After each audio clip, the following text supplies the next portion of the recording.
Well, hello there. Welcome back to the channel. So in this video, it's time for my monthly collaboration with Dossier Perfumes. They recently released some originals. So I requested all three of them. Two of them are in this video. They actually changed the packaging up. It says Dossier Originals. Here we have Caramelized Lavender and Hazelnut. Sounds deliciously gourmand. Fiery Leather and Rhubarb. Probably just based off the name, that's going to be the one I like more.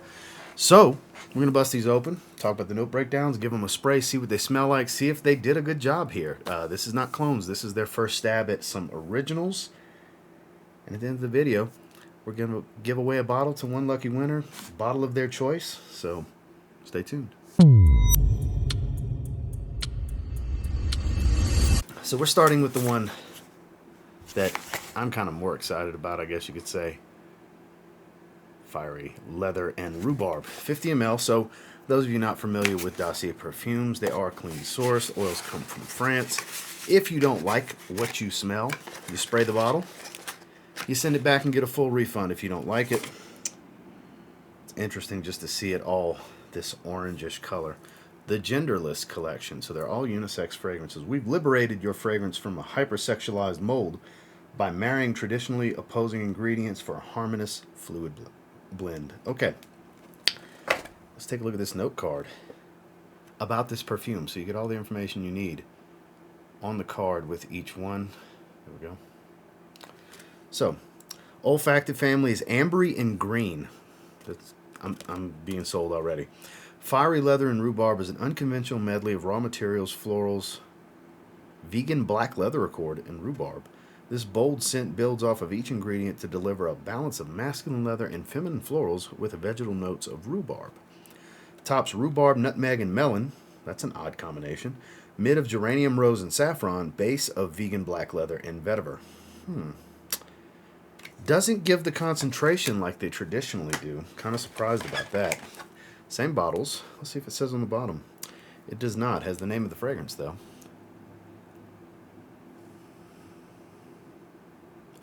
There we go. But more importantly, is there bubbles in the labels? Those of you familiar with this format, you know that's my pet peeve with them, and I like to give them 10 kinds of hell when there is. Perfectly smooth, well lined up. No bubbles, kudos, good job. And my favorite part of the presentation, magnetic caps. So, let's see what we're working with. Show you guys the label real quick. It says the Genderless collection. All right, let's give it a spray in the air first. Beautiful. That is very vegetal and earthy green.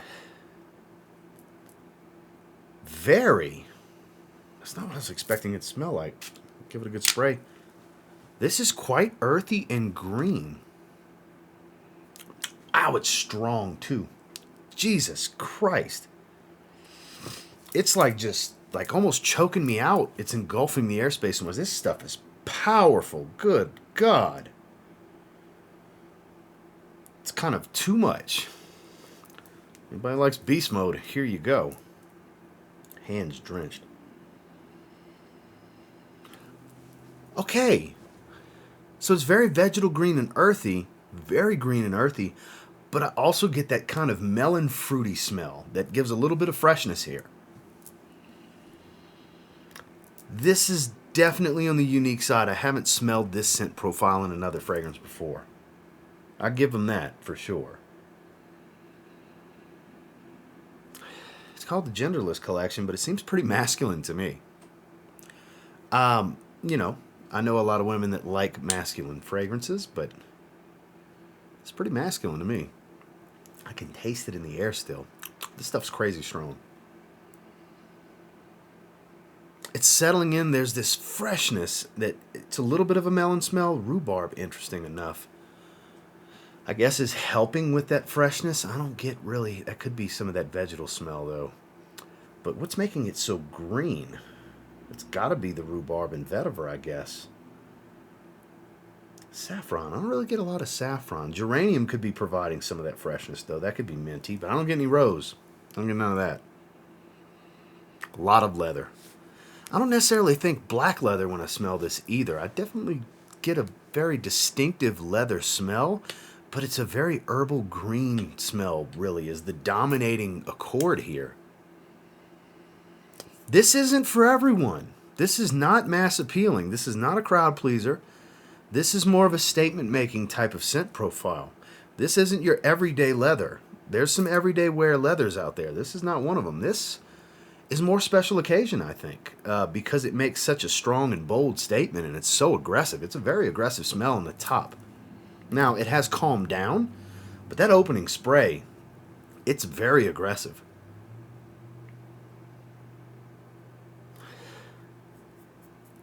Not too shabby, though. I like it. It's getting better and better as it settles. It was kind of all over the place at the top spray, though. The spray in the opening, it was abrasive.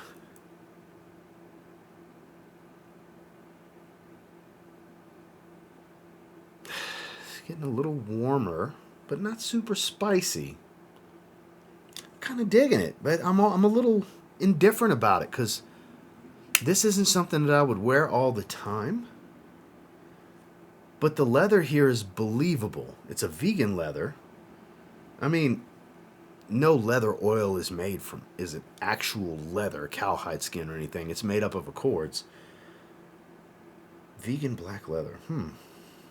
The vetiver here must be providing some of this earthiness because it's a very earthy smell. This is not, I'm not going to say challenging, but for Dossier, I'm actually surprised at how unmass appealing this actually is. This is more of an enthusiast kind of blend. This is a fragrance fanatic type of scent profile. This isn't just the average consumer. I'm impressed because they went this route. It's kind of a bold play to go with this particular scent. So I say kudos. It smells good, but it's definitely not going to be for everyone. This one's going to be polarizing, but not too shabby. It was a bold play, and I commend them for making such a bold play. Fiery leather and rhubarb. Next, we have caramelized lavender and hazelnut. So, I mean, that screams gourmand to me. Same presentation. Let's take a look at the note card. Let me let you guys take a look first. You can always pause it if you want to read. Gourmand and aromatic. There you go. Caramelized lavender and hazelnut takes lavender, a staple in men's fragrances, and reimagines it with a salted caramelized hazelnut accord. Gourmand tones are more commonly used in women's fragrances. Combining the aromatic lavender and sweet hazelnut, the effect is hypnotizing. That's a bold statement. Top note, salted caramel hazelnut accord. Mids lavender, violet, and orange flowers, so a very floral heart. Base notes of patchouli, vetiver, suede, and ambroxan. I've never seen this composition done before, so I gotta say they have gone very original with their concoctions. I'm so proud of them. You know how often it is that I get two in one video that don't have a single bubble or wrinkle in the label? By God, they did it. They definitely did it. There's no bubbles in the label. Gotta give it to them. All right, let's give the other hand a spray. One good spray should be plenty.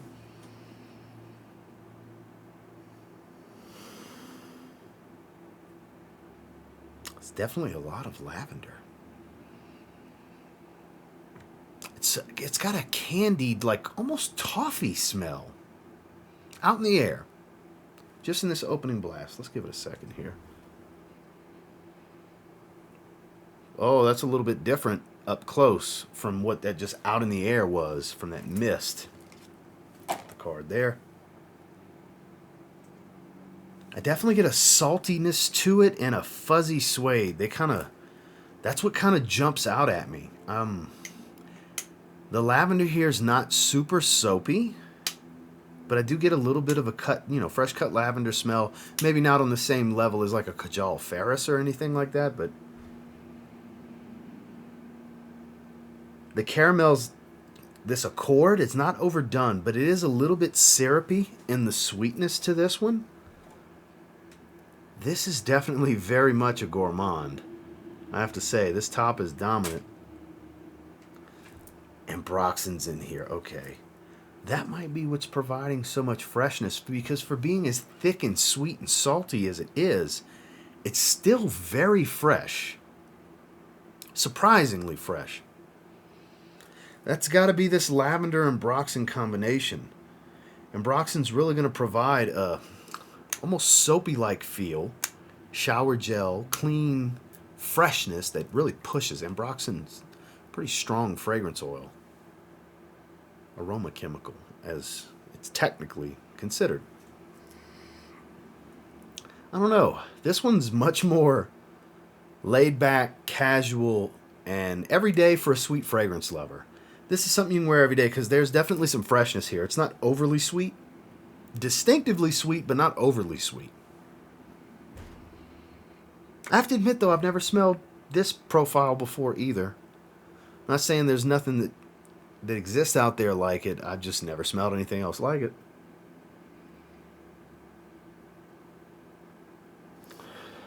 These are different. These are not run-of-the-mill designer, spray it and the majority's going to like it type of fragrances. There's a crowd, a targeted crowd for each of these fragrances. Very different vibes here.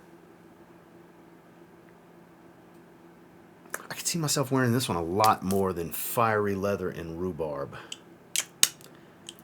I'm surprised. I like this one more. I like this one more than the first one. It's very salty, though. This salted caramel, yeah, it's very salty. Salty, sweet, aromatic, a little bit of shower gel in the backdrop. So it's kind of an odd combination, but it works. It works. This is the better one of the two for my taste, which I thought it was going to be the other way around. I thought the leather fragrance with rhubarb, because rhubarb doesn't get used all the time, I thought that was going to be the main one I liked, which I like. I like this one more. This is, I think more people would enjoy this one. This one's worth trying for sure. The other one is much more situational. This one's more of a fun fragrance. Caramelized lavender and hazelnut. Surprisingly good. And now on to the giveaway. So one lucky winner will get the bottle of their choosing. Personally, if I was in the giveaway, I would be going after caramelized lavender and hazelnut. Fiery leather and rhubarb is interesting, but it's not an everyday wear for me. Some of you watching, that might be an everyday wear for you. It's very nice, but it's very herbal and earthy. You have to really like herbal and earthy to go for that one. Salty, sweet, and fresh for the other one. It's very easy going for caramelized hazelnut, lavender and hazelnut. But to enter this giveaway, all you have to do is be subscribed to TLTG Reviews, like this video. Down in the comments, put TLTG in the name of the fragrance you're interested in winning, and this is open to continental United States subscribers only. So, avoid scams, these Telegram profiles, these fake profiles that pretend to be me. They're not me. So as long as you pay attention to this segment of the video, you'll know it's not me. When in doubt, you can always click the profile, and it's definitely not going to go to my YouTube page. So what I'll do is after about a week, 7 or 8 days, I will pin the winner's comment, which as the channel owner only I can do. I will heart the winner's comment, which as the channel owner only I can do. And I will reply to the comment alerting them to email me so we can verify their identity and set up shipping. Once again, like this video, subscribe to TLTG Reviews, comment down below TLTG and the name of the fragrance you're interested in winning. Open to continental United States subscribers only. Again, I'll pin the winning comment. After about a week, I'll heart the comment and I'll reply to the comment asking you to email my personal email account to verify your identity and set up shipping. So somebody's going to win one of these. Like I said before, personally, I'd go after the gourmand. But to each their own. They're definitely on the unique side. I'm actually impressed because they went kind of ballsy with their moves. They didn't go for mass appealing. They went for a more niche targeted crowd. And that's pretty damn commendable coming from them. So, actually pretty impressed. And until next time, I will say if you get your hands on either one of these and give them a spray now, there's definitely a chance you'll thank me later. And somebody in this giveaway will get one of them. Good luck, guys. Have a good one.